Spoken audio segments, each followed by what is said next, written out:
hand it over to him to share more about their great work. Firstly, hi everyone.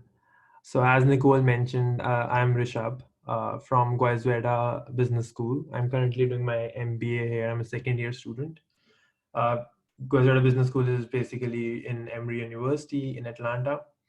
And I am part of the leadership board of the Goizueta Impact Investing group. And I'll be talking a bit more about Goizueta Impact Investing shortly. A brief introduction about myself. I come from a consulting background, and however, I worked a lot in education-related nonprofits. Impact investing for me was a very interesting opportunity to channel the funds in the right direction, and I thought it was a great way to create a strong impact. So that's what attracted me to impact investing, and I'm really happy to connect with all you amazing guys from this space. So I'll quickly start sharing my presentation.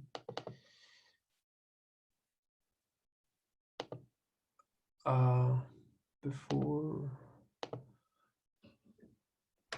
is everyone able to see the presentation? Yes, looks great. Yes. Yes. Yep, I can see it. Awesome. Okay, so as I said, I'll be talking about Goizueta Impact Investors. It's a graduate student-run impact investing fund at Goizueta Business School in Emory University. And it will be a short presentation. We're still a young organization as far as the number of investments that we have done, and we are trying to increase the amount of programming and the connections we have in the impact investing community in the last few years.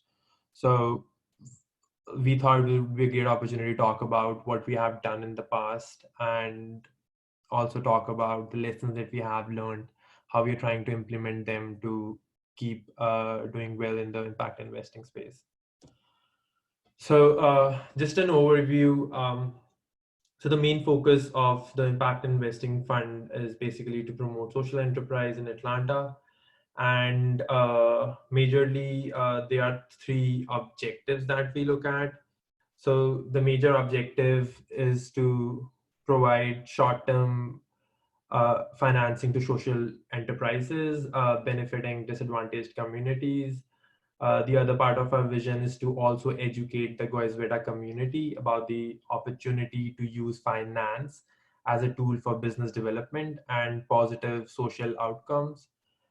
And because again, impact investing is still growing, I think it's a great way for even the people who are not aware about the impact investing space to get educated about whatever is happening in this domain.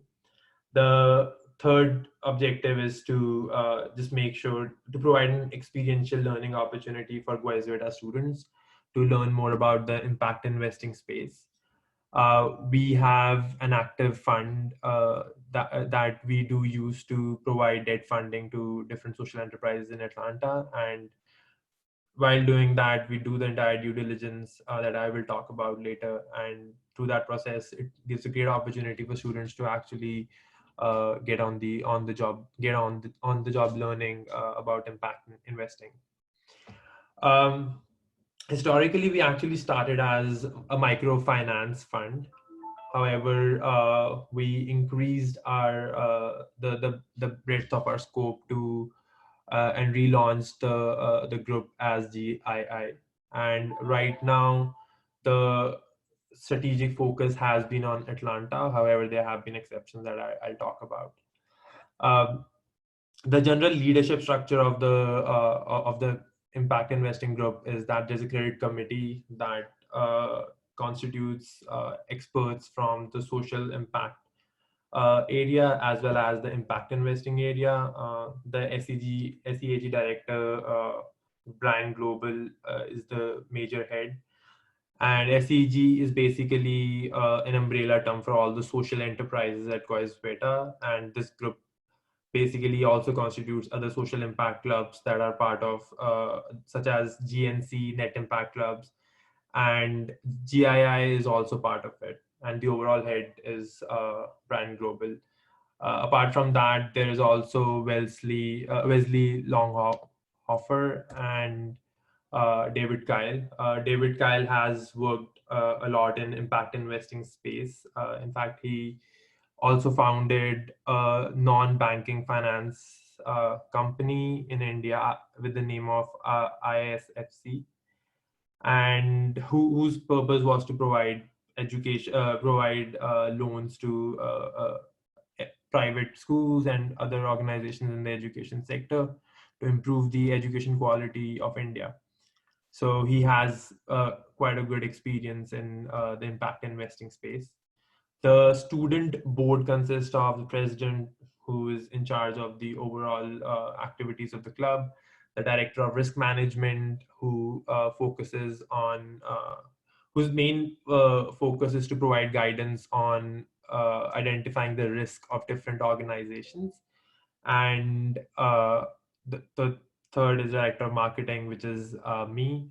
Uh, my focus is generally on building strategic partnerships around the Atlanta region with incubators, with other social impact clubs, and also to grow the brand of Goizueta Impact Investing group around the Atlanta region. The Tracy is our director of social impact, who focuses on understanding the social impact that during the due diligence process of the organizations that we fund, and also like how to measure it, what should be the frequency of connections, what is the breadth of the social impact scope. Apart from that, we have a very rotational program for the first year. So all the directors are the second years, and the vice presidents are generally first years. And it's a very rotational program. They get to work across the marketing focus, the social impact focus, the risk management activities, and just to make them understand like whatever they want to do in the second year. So that is the reason behind that.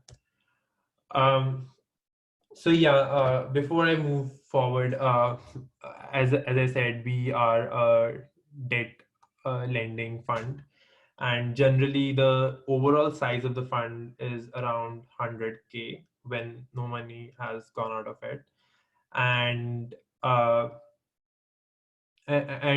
our focus on is to provide debt funding is in the range of 5 to 50K.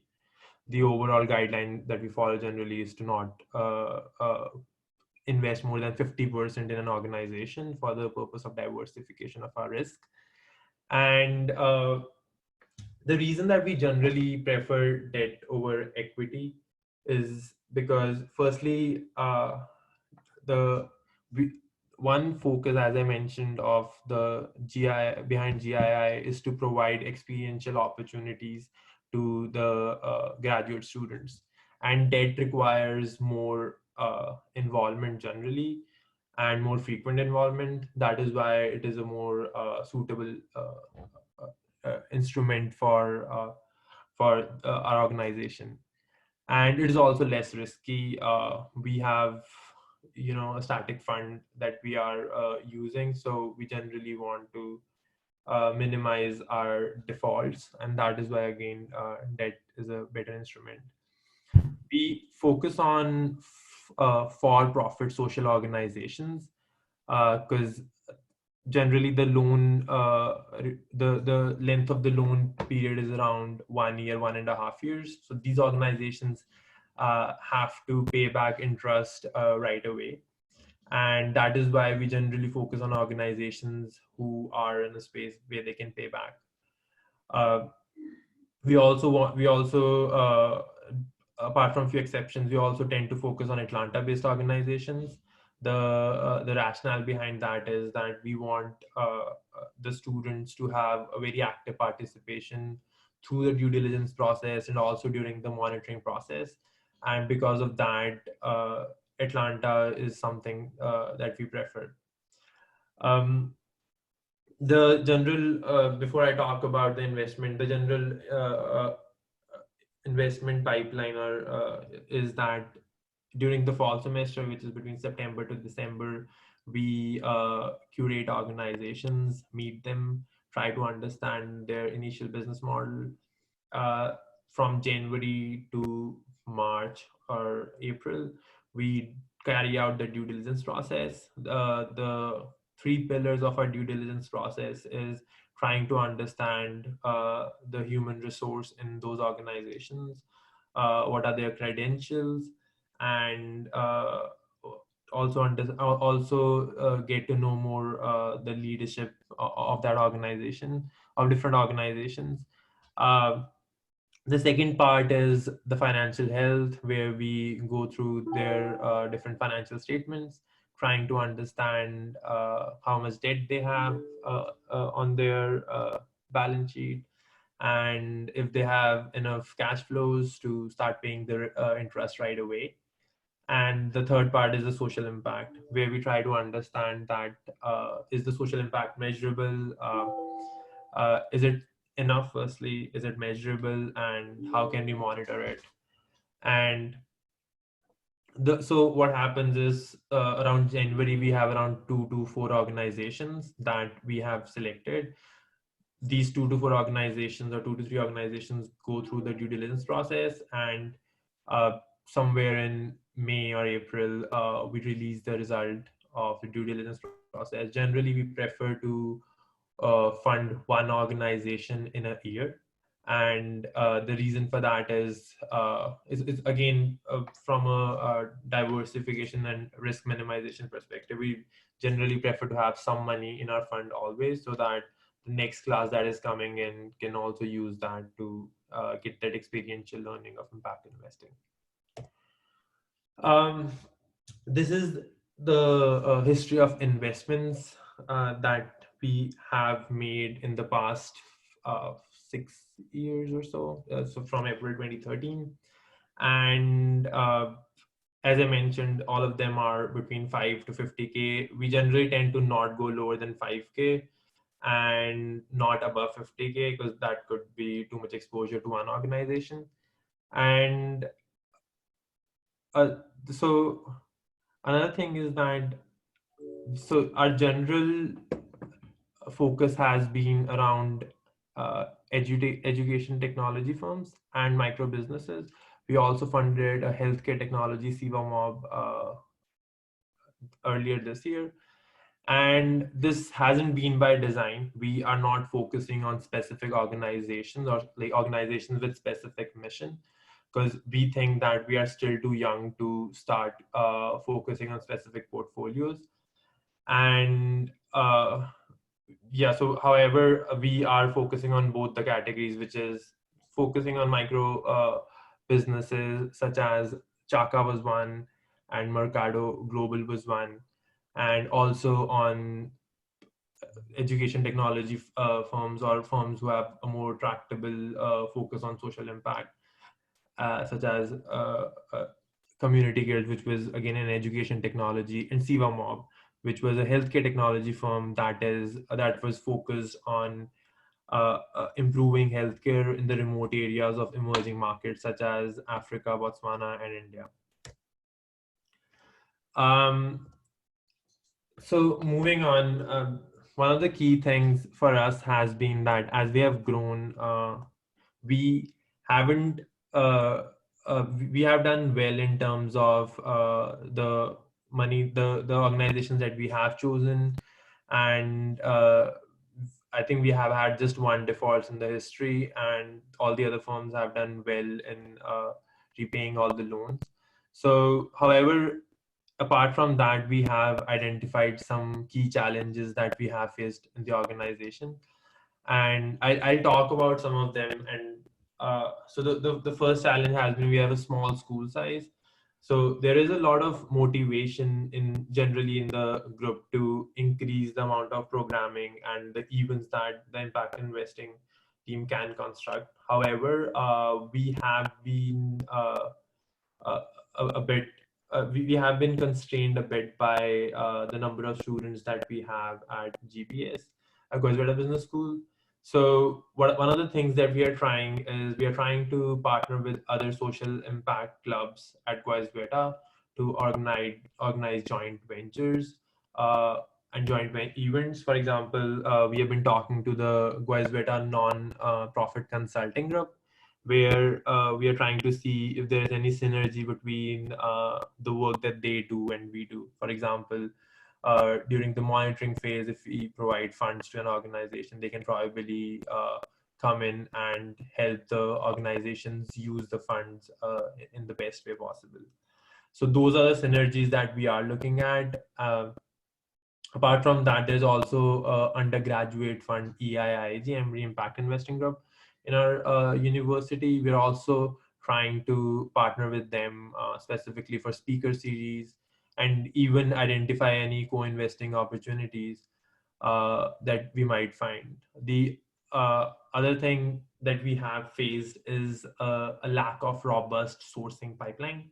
So what we have seen is that so generally we haven't associated yet with any accelerators to have a dedicated sourcing pipeline. We know that a lot of the way a lot of impact investing funds work is that they also curate students from specific incubators in the city, and the graduating class from those incubators then get an opportunity to present their uh, uh, about their organization to these impact investing funds, and that creates a good funnel. We have been really focusing on that in the last 1 year or so, and specifically this year, and we are trying to partner with accelerators in the Atlanta region, such as Center for Civic Innovation, Techstars, etc. And the third thing challenge that we have been focusing is that we have been facing is that we want to increase the career focus of Goizueta Impact Investing. We think there are good opportunities to actually have an experiential learning when you go through the entire process. However, there has been a need felt to increase firstly the educational opportunities.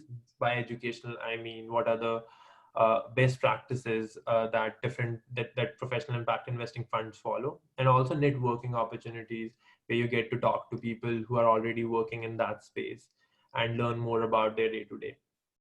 The way we are trying to solve this problem is firstly we are subsidizing students to go to different impact investing conferences such as SRI and SOCAP.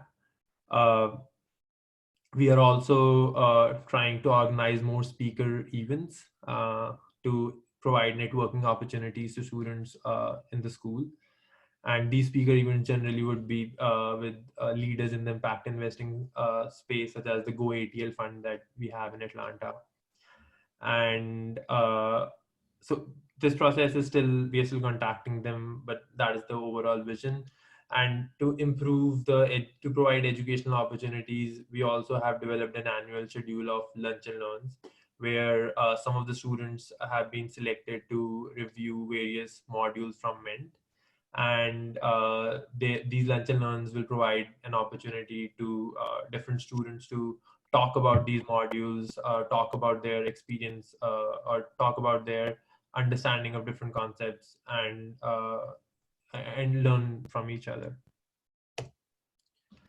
So this is generally the annual events that we have planned this year. I think this will increase. We are still solidifying some of these events. The first one is the SRI conference in Colorado in November. As far as the marketing side of things is concerned, we are also trying to establish strong contacts with the organizations that we have funded in the last few years. So we are profiling these organizations again, trying to understand how have they improved their business in the last few years. Where are they in terms of their the process? Where is their startup in terms of the life cycle? And there's the Mint curriculum, which is basically a lunch and learn series where we talk about different components of impact investing through a lunch and learn series. And apart from this, the main sourcing pipeline will be something that we'll be focusing on. So all these events allow us to not only focus on the main component, which is to provide funds to social organizations in Atlanta, but also provides additional opportunities for us to educate students and also expand their network. And yeah, so that was all from my side. Thank you for listening. Any questions?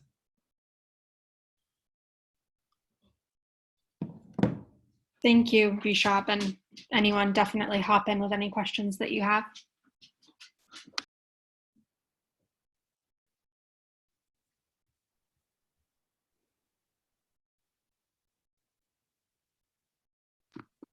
Well, I have a quick one anyway. I would love if you could just talk a little bit more about how you currently source investments and if there's been natural growth in those investment options or if a lot of outreach is required and just what that process currently looks like for the sourcing pipeline. That's actually a very good question because we have been trying to identify or make the entire process more efficient. And the way we currently source the different organizations is to and find organizations is to firstly through like different websites that or through different secondary research options such as GSEC, that is Georgia Social Impact Collaborative. And apart from that, we also are building a calendar of pitching events. We generally find going to these pitching events help. A lot of times there will be entrepreneurs who are doing some really good work in the healthcare, say healthcare technology space.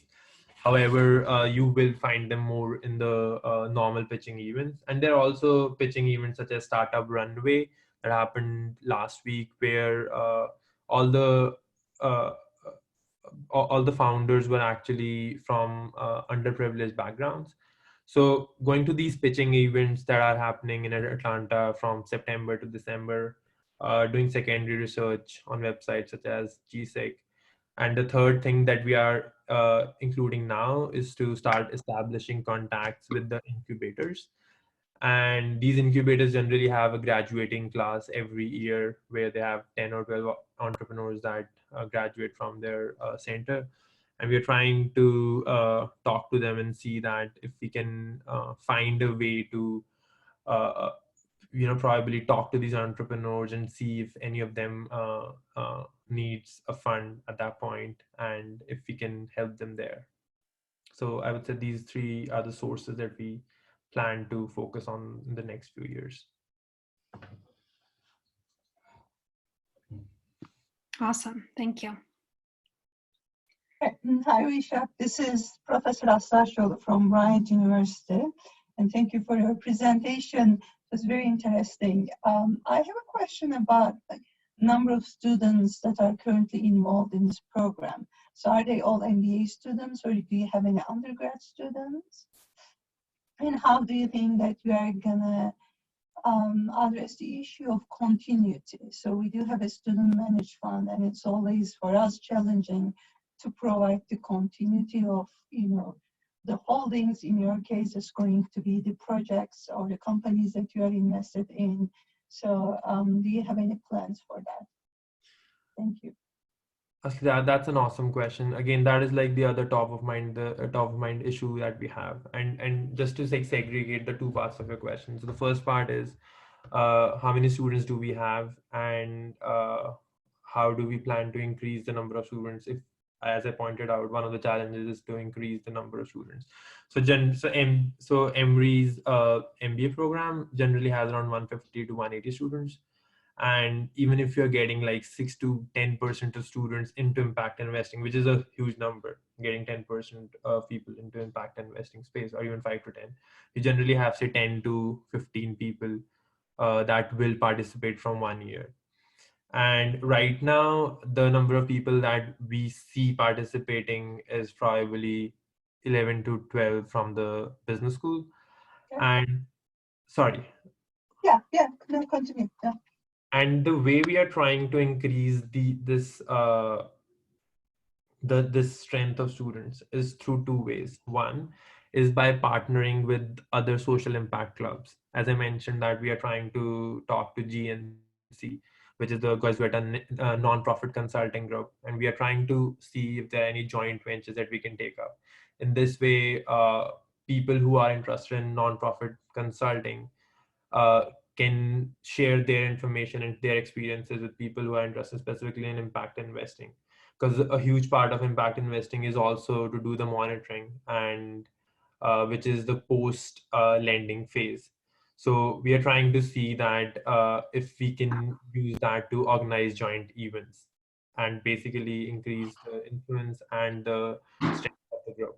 The other way that we are looking at, and we haven't made any moves on this second part, which is to offer the option to join the impact investing group, not only for business school students, but also for the public health students, for the law school students.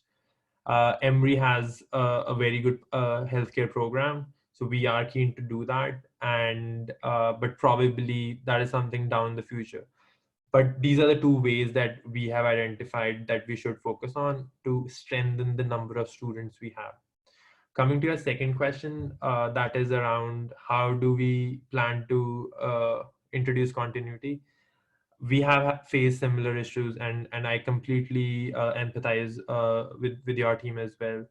The major issues that we have faced in terms of continuity has been in terms of having the right documentation, because a lot of times the way impact investing funds work is that I was in the marketing team last year as well. You will meet an entrepreneur who is not at the right stage at that time, because we are a debt investing fund, so we want an organization that has monetized their business model already, but you know that they will be in the monetary stage probably 1 or 1.5 year down the line.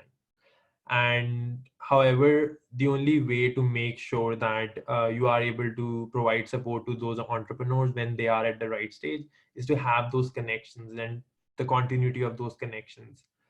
And the way we are trying to institutionalize that thing right now is through documentation, and also through a more robust knowledge transition documents.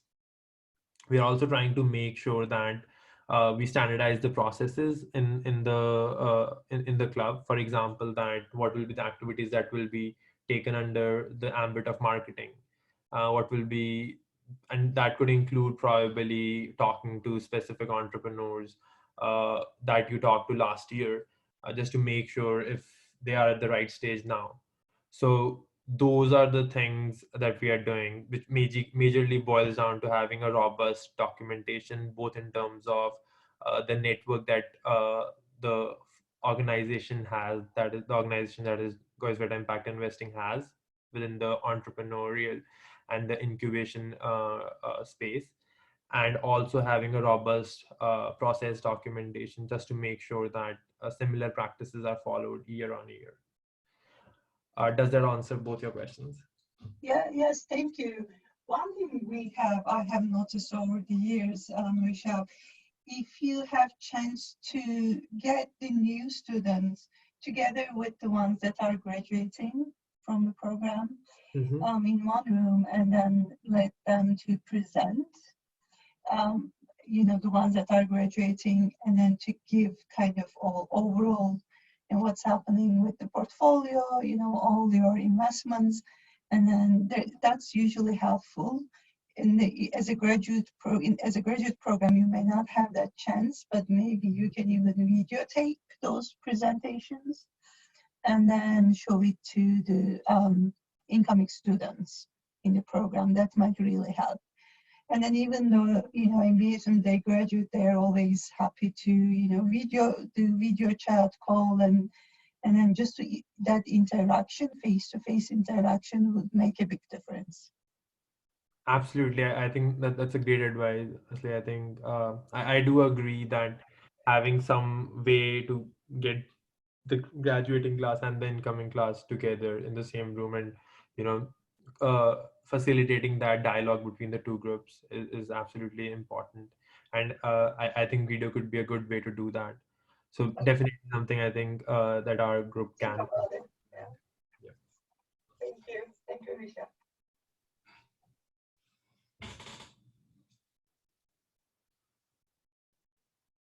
And any other questions for Rishabh?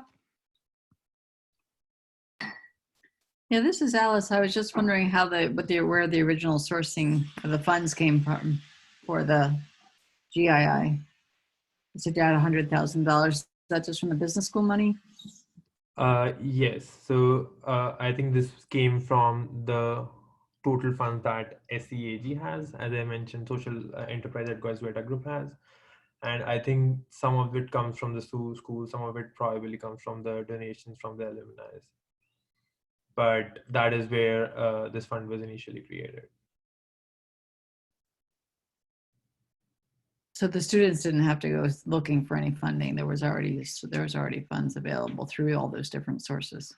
Yes, and that has been one of a huge advantage for Emory students that we have realized. So yeah, that was the way it came.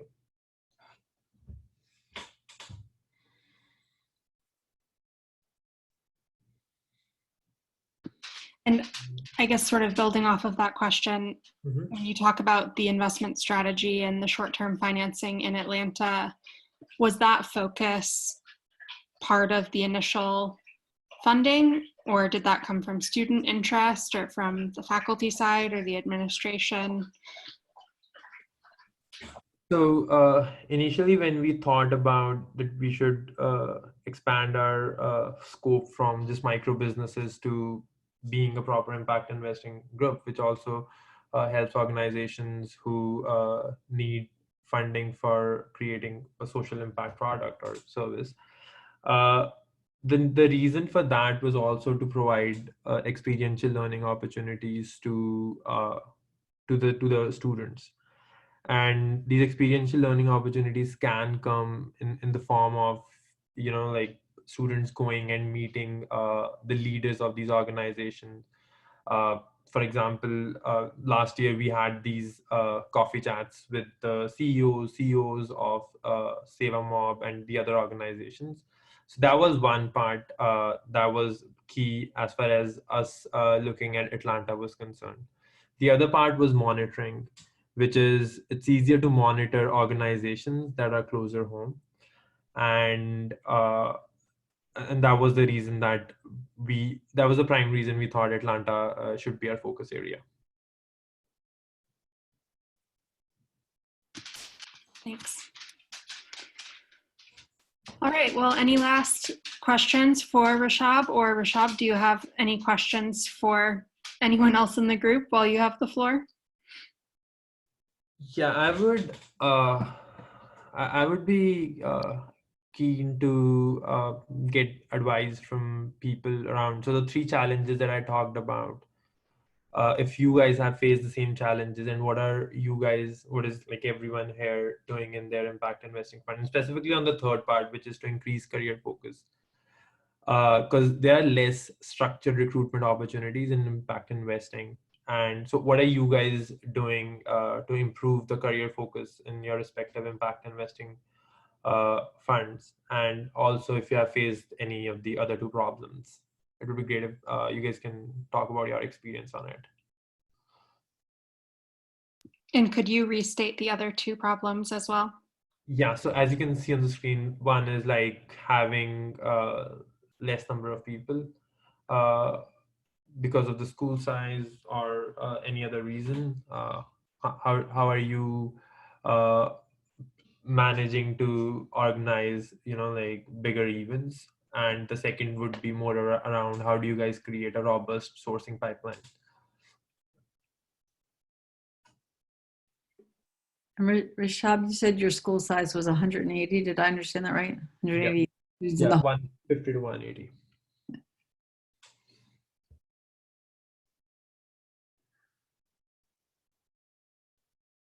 I can talk to that. So our class size is quite small as well, it's 280. There's 6 directors for our fund. And what we've done this year is we also run the Mint program. So we're entering 7 teams this year. So that's 35 first years. And we've actually reached out. We're doing a sort of pilot program this year where those 35 first years are going to get canvas to help with things. So whether that be sourcing, whether that be diligence projects, or it could be like portfolio company, like specific projects.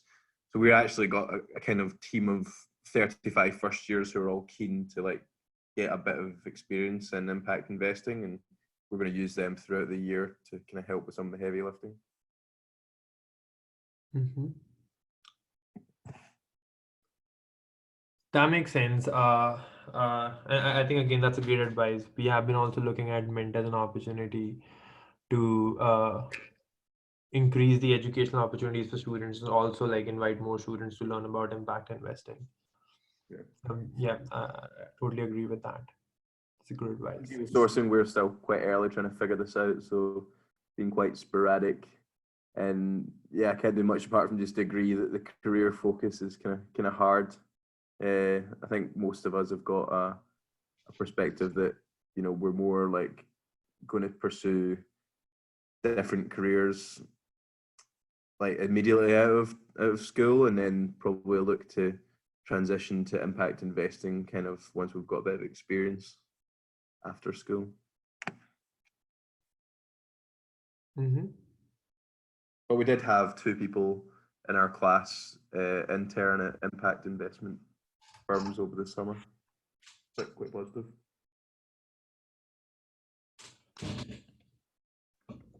Okay, and I've actually observed a similar scenario where I do agree that a lot of students want to move back into impact investing further down the line after they get more experience in other adjacent careers such as finance career, consulting careers.